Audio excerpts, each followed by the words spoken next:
In the breeze as he gets to the end zone. Atlanta wins. We're going to show you the full highlights in a bit. AFC West matchup. Chiefs trying to run away and hide in their division. You see Patrick Mahomes 13-0 in road division games in his career, the best since the 1970 merger. Chiefs, by the way, haven't lost a November or December game in 24 games.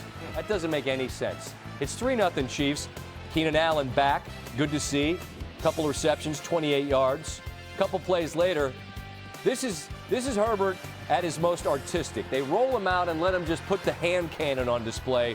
Joshua Palmer makes the grab. That's the longest pass for Herbert for touchdown of the year. 87 got involved. This dude is just an absolute monster. Travis Kelce, pass and catch for 34. Later in the drive, Kelce. He's going to high step and give you a little prime time into the end zone. His fourth straight road game against the Chargers with a touchdown. It's 13-10. Austin Eckler up the middle and in. Chargers take a lead into the half of 20-13. It's now a 4-point lead. Mahomes, Kelce puts on the brakes, down the sidelines. Come on, man. I mean, you got to stop 87.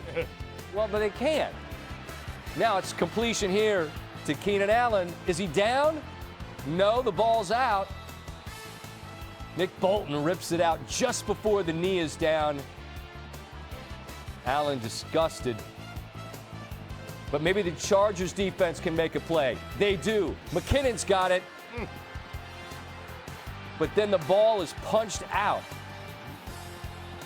Now it's the Chargers' chance to answer. 3rd and 18. Herbert loads it up, looking deep. There's Allen. He got up and just dropped the ball on the ground. He was tapped down on the field. So it's a 46-yard game. 2nd and goal. It's Palmer again. 8 catches, 106 yards, beg your pardon. 2 touchdown. Chargers lead. Now it's Mahomes' turn. A minute on the clock. What are we going to do with the extra 30 seconds, right? Sky Moore, gain of 13. Next play, Mahomes. Here comes the pressure. That creates a massive hole up the middle. He's inside the 20 and slides down. Next play, Mahomes. Kelce. 6 catches, half of them for touchdowns. He is just unstoppable. Chiefs back in front. But the Chargers have got timeouts.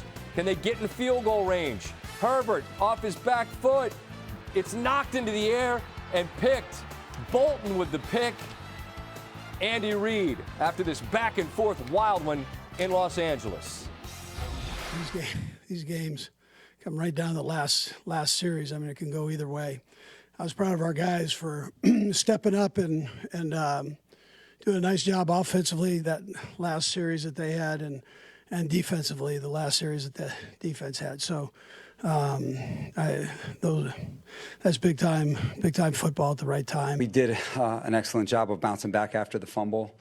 You know, defense ended up forcing a fumble, go down, make a couple big clutch plays. Justin made a couple huge plays. We're able to score and put the pressure on them, you know, and then, you know, to close out games against, you know, great offenses, you know, special players, you know, rushing coverage has got to come alive. You gotta rush and you got to cover at the end of games. And they made a couple more plays than we did. Because of that guy.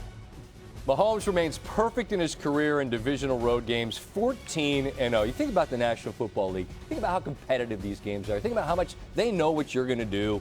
Doesn't make any difference with this dude. Since divisions were created in 1970, only one quarterback has a longer winning streak in division games. That was a fella named Joe Montana, who won 20 consecutive in his prime.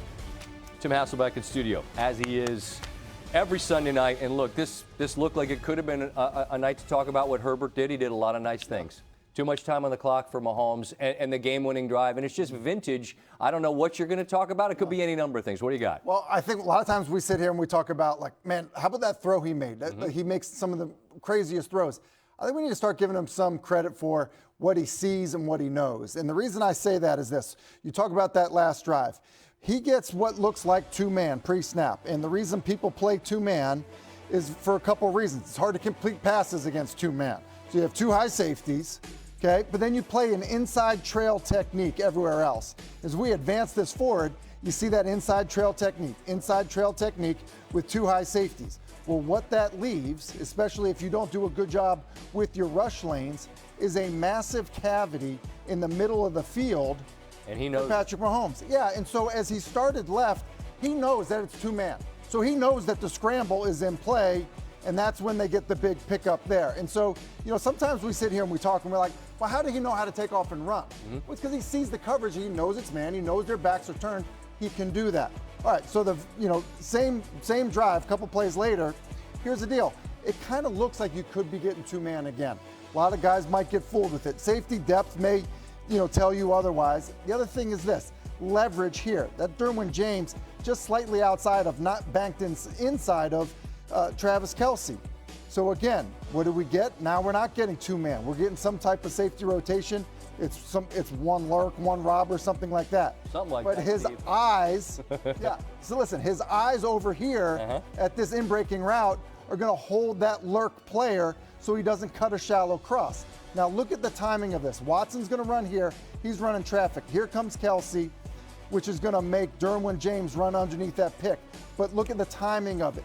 Because he saw it, he knew exactly what he had. He knew he was going to have an in-breaking route, and which you're not going to have versus two-man, and he hits it. And so I just think that there's an element of it now. We did it a lot with Manning and Brady. Man, they see it. They saw it perfectly. But I think some of these other guys, and it's the case for Allen, but it definitely is the case for Mahomes, where he sees it as well. A horrifying combination of physical gifts, football acumen, football IQ, all of it on display. And in a sport that tends to change a lot, we get some new teams on a yearly basis, but it looks like yet again the AFC in particular is running through Arrowhead in Kansas City. Is there a better team in the AFC? Is there a better team in the NFL? Listen, I still think Buffalo is very good. But I do. Look, think about this. It's not just Patrick Mahomes. It's also Andy Reid. This was a depleted team in terms of pass catchers today for Kansas City, and they still look pretty darn good. Yeah, they're hard to beat, man. Hard to beat. We got more in just a moment on a team that looked really, really good on Sunday night. Here's Patrick Mahomes after the comeback victory in Los Angeles. Yeah, I mean, we do this a lot. Coach Reid prepares us for these moments. We knew we had a lot of time on the clock. We knew we had some timeouts, so we didn't rush. We just kind of went through what we do every single day at practice and everything like that. And we executed. And I thought, obviously Travis. It's Travis. He's the greatest tight end of all time. He makes plays like that win games. But I thought a lot of young guys stepped up, and some guys that did not necessarily have those major roles stepped up on that drive as well. And so it's good to see with all those young guys out there. It's also when you talk about that, I was asking Coach Reid about it, but the rookie stepping up. Pacheco had his 7 yards rushing. Obviously, Sky Moore had his best game with the Chiefs along with Justin Watson. Talk about the play of the rookies tonight. Yeah, we had a lot of new faces, man, and to see them excel in moments like these is special because obviously we've done it in this organization for a little bit now, but to have those new guys step right in and make those plays, it's special. Not only on the offense, but you look at the defense, man. It seemed like at one point all the DBs were rookies or new guys, and so George. We've done a great job of bringing a lot of talented players in here, and they've stepped up and made plays happen.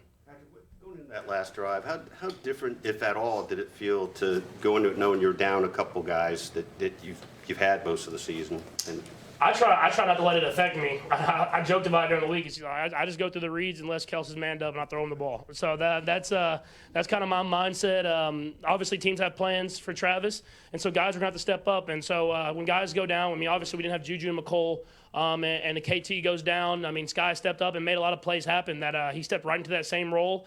And I think you just credit the Veach, man. He brings a lot of good players in here, and so I can just go out there and go through my reads and guys get open. you weren't really joking about that with Kels, though, right? No, I don't. I'm not joking at all. If he's man-to-man, I'm going to give him a chance. And, he's going to win most of them. Obviously, they got Derwin, so Derwin's going to win his battles because he's probably the best safety in the league. I'm going to give my guy a chance because I know how special he is. Patrick, not suggesting that.